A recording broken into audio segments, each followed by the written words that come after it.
Bonjour tout le monde, j'espère que vous allez très bien. Alors, bienvenue dans une autre vidéo de la statistique descriptive. On va voir la partie 2. Donc, on a déjà fait la partie 1. Alors, si vous l'avez déjà vu, donc vous pouvez cliquer au-dessus pour la voir. Alors, dans cette séance, on va voir le mode, la médiane, les quartiles, la variance et l'écart type. D'accord? Alors, premièrement, donc on va prendre notre exemple. Alors prenons l'exemple des notes des apprenants. On a déjà fait cet exemple-là des apprenants. Donc on a la note des apprenants, ça veut dire la modalité XI. Et on a le nombre des apprenants, ça veut dire l'effectif. Donc on a déjà vu les notes 8, 10, 12, 15 et on a 17. Et on a l'effectif ou bien le nombre des apprenants. Donc on a deux apprenants ont la note 8, 7, 4, 8 et 4. Alors on va déterminer le mode et on va déterminer la médiane, on va déterminer les quartiles et dernièrement la variance et l'écart type. Alors, premièrement, on va voir le mode. Alors, comme définition, le mode, c'est la valeur la plus représentée d'une variable quelconque dans une population donnée, c'est-à-dire une valeur xi qui se répète plusieurs fois dans la série statistique. Alors, son signe ici MO, ça veut dire, il désigne le mot mode, d'accord, le mode. Alors, prenons notre exemple des apprenants. Donc, on a la note et on a le nombre des effectifs.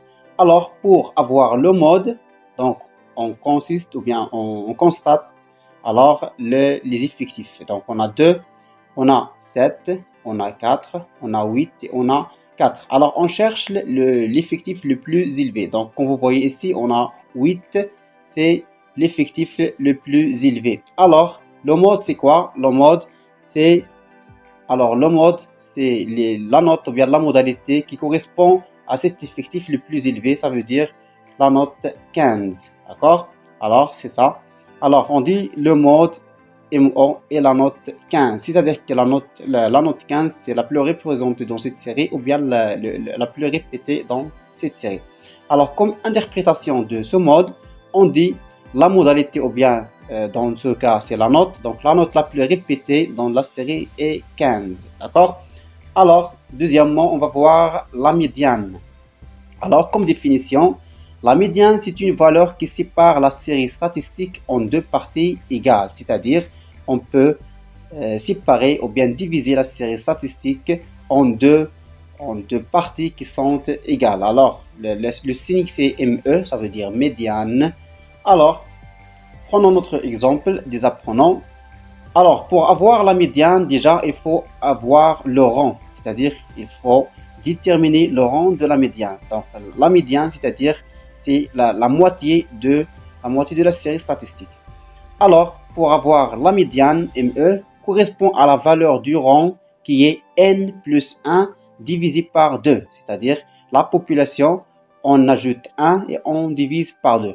Pourquoi on a ajouté 1 à la population? Parce que on a un nombre qui est impair dans la série statistique, c'est-à-dire les effectifs. Lorsqu'on a la somme des effectifs, c'est 25, alors il faut ajouter 1. Donc, si on a le nombre qui est pair dans la série statistique, alors on n'ajoute pas le 1, alors on fait n divisé par 2 directement, d'accord? Alors, ça veut dire que 25 plus 1, donc 25, c'est la population ou bien la somme des effectifs. Alors, 25 plus 1, ça donne 26, divisé par 2, ça donne 13, d'accord? Alors, c'est quoi la désignation ou bien la signification de 13? C'est-à-dire que la médiane ou bien le rang de la médiane, c'est 13, la 13e valeur, d'accord? Alors, donc, on passe ici aux effectifs, d'accord? Pour désigner ou bien pour trouver le rang ou bien l'emplacement de la 13e valeur. Alors, on a ici donc deux effectifs ou bien deux valeurs. Donc, on va ajouter les 7. Alors, ça donne 9. Alors, on a 9 valeurs. Donc, on n'est pas encore trouvé 13. Alors, on va ajouter la suivante. On a 4. Donc, 2 plus 4, on fait 2 plus 7 plus 4, ça donne 13. Alors, on a trouvé le rang ou bien la valeur ou bien la 13e valeur. Ça veut dire la 13e, ça existe ici, dans cette rang-là, d'accord? seront là. Alors 12, on dit que la note ou bien la modalité de la médiane c'est 12. D'accord? Voilà, alors c'est 12. Pourquoi? Parce que la 13e valeur dans la série statistique c'est 12. D'accord? Voilà, comme interprétation, donc on dit que 50% des apprenants ont une note inférieure ou égale à 12, c'est-à-dire la médiane, et 50% ont une note supérieure ou égale à 12, c'est-à-dire que la valeur 12, elle divise la série statistique en deux. Donc 50% qui ont inférieur à 12 et 50% qui ont supérieur à 12. Alors, on va voir les quartiles. Alors, comme définition, les quartiles sont trois valeurs qui séparent un ensemble de données en quatre sous-ensembles comprenant exactement le même nombre de données en distinct. Donc, on a un ensemble des quartiles, à savoir 3. Donc, on a trois valeurs. Ils séparent un ensemble de données, c'est-à-dire ils séparent une série statistique en quatre sous-ensembles, c'est-à-dire en quatre parties comprenant exactement le même nombre. Donc, ça veut dire que là, chaque partie, donc, il contient le même nombre des valeurs. D'accord? Alors, on distingue, donc, le premier quartile, c'est que 1, donc on désigne que 1. Alors, il sépare le premier quart, c'est-à-dire 1 sur 4, de données du reste. Alors, donc, on sépare le premier quart de données du reste de la série statistique. Alors, le premier quartile que 1, alors, on peut le trouver en divisant n, c'est-à-dire la population sur 4. Alors, le deuxième quartile que 2, il divise les données en deux parties égales, c'est-à-dire que 2, ça veut dire la médiane. On vient de le voir. Alors, le quartile 2, c'est la médiane, c'est la même chose. Alors, le troisième quartile que 3, donc il sépare les trois premiers quarts de données du reste. Alors, ici, on sépare les trois premiers quarts, donc à la différence du premier quartile. Alors, on va voir ça en détail. Alors, les quartiles, premièrement, on va voir que 1, comment on désigne ou bien comment on trouve que 1. Alors, prenons l'exemple du nombre des apprenants, donc la même chose. Alors, pour avoir le quartile 1, donc on doit déjà calculer les effectifs cumulés croissants. Donc, on doit calculer ces effectifs cumulés croissants pour pouvoir trouver que 1. Alors, on a déjà fait ça dans la vidéo précédente de la statistique, la partie 1. Alors, si vous avez déjà vu la vidéo, c'est bien. Sinon, vous pouvez le voir.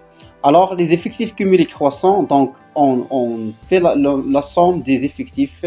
Alors, le premier effectif, c'est la même chose, donc 2 et 2. Alors, 2 plus 7, alors ça donne 9.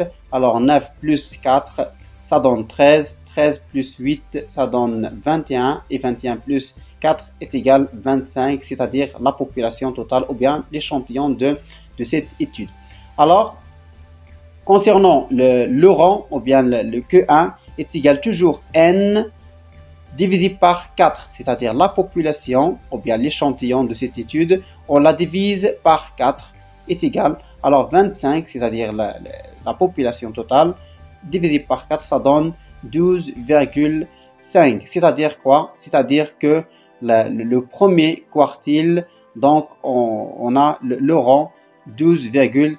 Alors donc que 1 se situe entre le 12e et le 13e modalité, parce qu'on a ici la virgule, on a 12,5. C'est-à-dire que 1, elle se situe entre le 12e et entre le 13e modalité. Alors, on va voir où se trouve le 12e et le 13e modalité. Donc, on a ici la série. Donc, on va citer les 13e modalités. Donc, on a 8 deux fois. Alors, 8, ça. Donc, on a 2 fois. 8, 8. Alors, 8, 8 deux fois. Et on a 10, 7 fois. Donc, on a 10, 1, 2, 3, 4, 5, 6 et 7. Et on a 12, 4 fois. 1, 2, 3, 4. Alors ici, c'est 13 modalités. Alors, où se trouve le 12e et le 13e modalité? Donc ça, c'est la 12e modalité et ça, c'est la 13e modalité. Alors, comme vous voyez ici, on a 12 et on a 12. Alors, lorsqu'on fait la moyenne de ces deux valeurs, 12 plus 12, ça donne 24 divisé par 2, ça veut dire 12. Alors, on a que 1 est égal à 12 parce que entre 12 et 12, c'est 12, d'accord? Alors, on dit que 1 est égal à 12. Alors, concernant que 2, alors, le quartile 2, alors le deuxième quartile est égal à la médiane, comme on a déjà vu. Alors, le deuxième quartile, c'est la médiane. Alors, et on a déjà vu que 2, ça veut dire la médiane est égale à 13. Alors, comme vous voyez ici, donc que 2, on a déjà vu la médiane, on a déjà calculé la médiane est égale à 13. Alors, troisièmement, ou bien que 3, ou bien le troisième quartile. Alors, prenons l'exemple des apprenants aussi. On a déjà les effectifs cumulés croissants, donc on l'a déjà calculé. Alors, concernant le troisième quartile, donc on cherche le rang 3n divisé par 4, c'est-à-dire la population, on multiplie par 3 et on divise par 4. C'est-à-dire, donc on a 3 fois 25, ça donne 75. On divise par 4, ça donne 18,75. Alors, comme vous voyez, donc que 3, ici on a que 3, sinon pas que 1. Alors que 3 se situe entre le 18e et le 19e modalité. On a ici 18,75, c'est-à-dire que 3, elle est située entre 18e et 19e parce qu'on a la virgule, d'accord? Alors on va chercher dans la série, donc on va écrire la série tout entière jusqu'à la fin.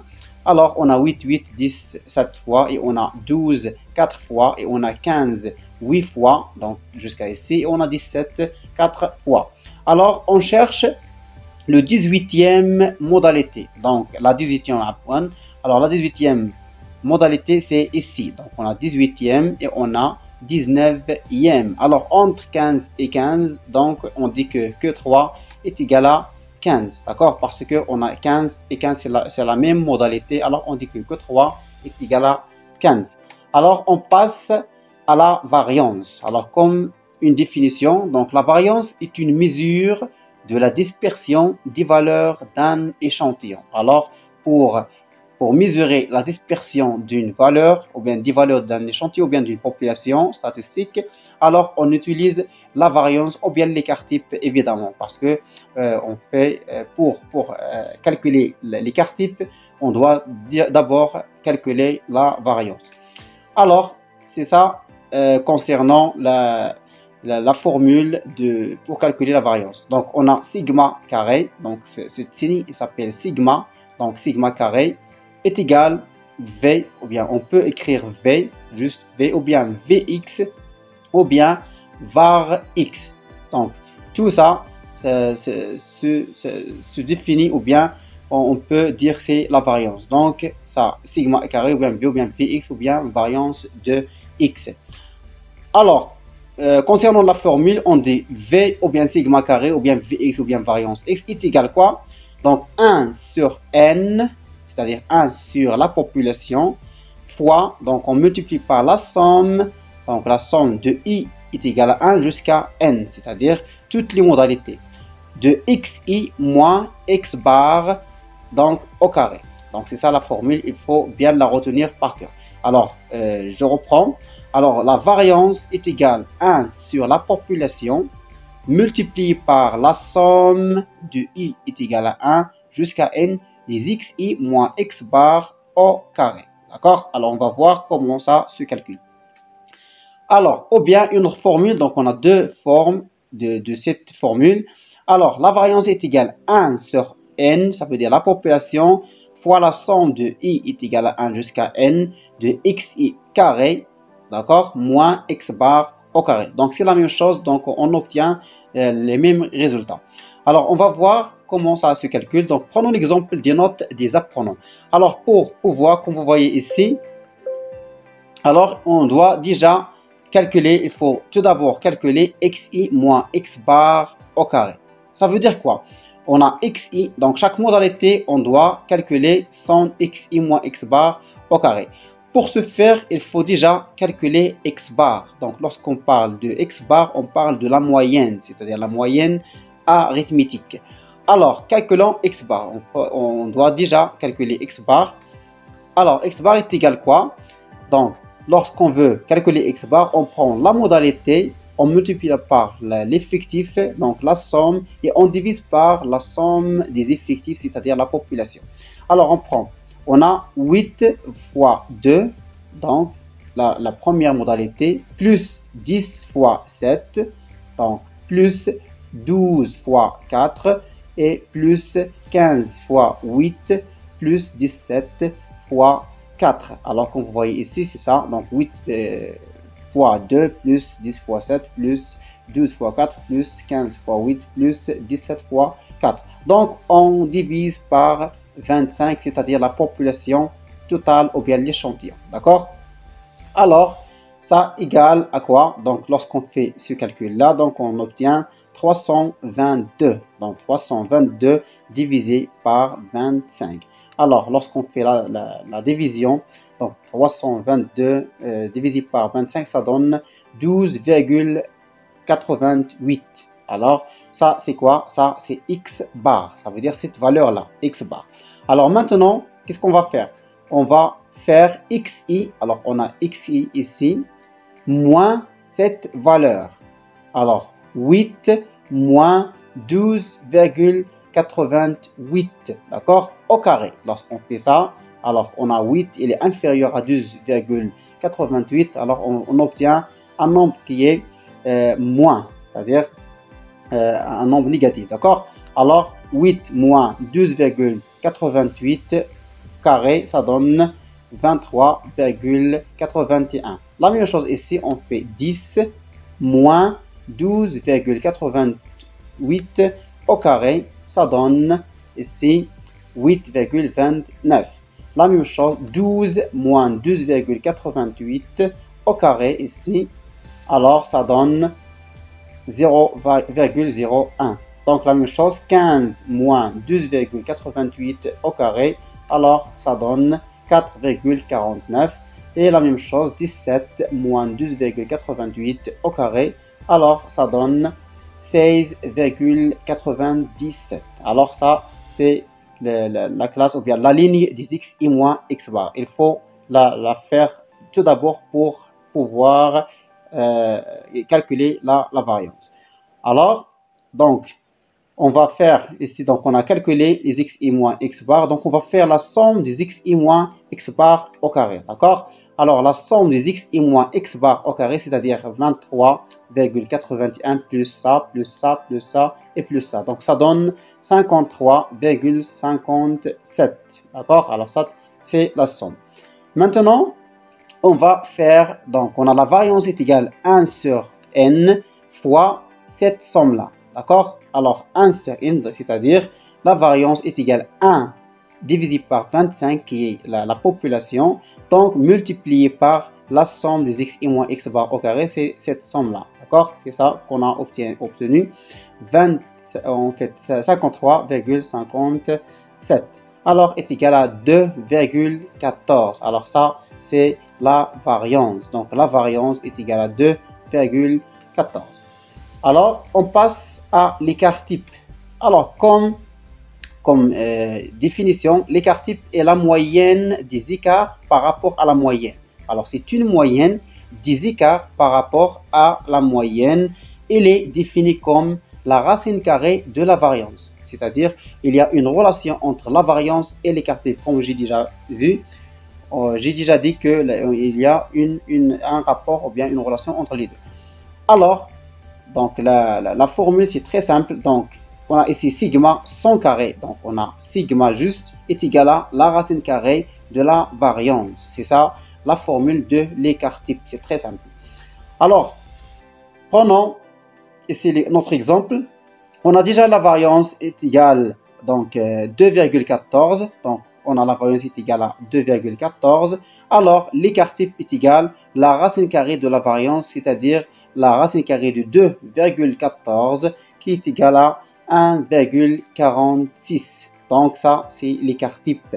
Alors que vous voyez la dispersion des notes des apprenants. Donc ça, c'est la dispersion des notes. Lorsqu'on calcule l'écart type, ça veut dire on calcule la dispersion entre la note et, c'est-à-dire au moyen, chaque note se disperser ou bien s'écart de la moyenne avec 1,46. Ça, c'est, on voit que la dispersion, c'est pas très grande, mais c'est un petit, donc c'est petite dispersion. Alors, je vous remercie pour votre attention. À une autre vidéo, Inch'Allah. Merci à vous.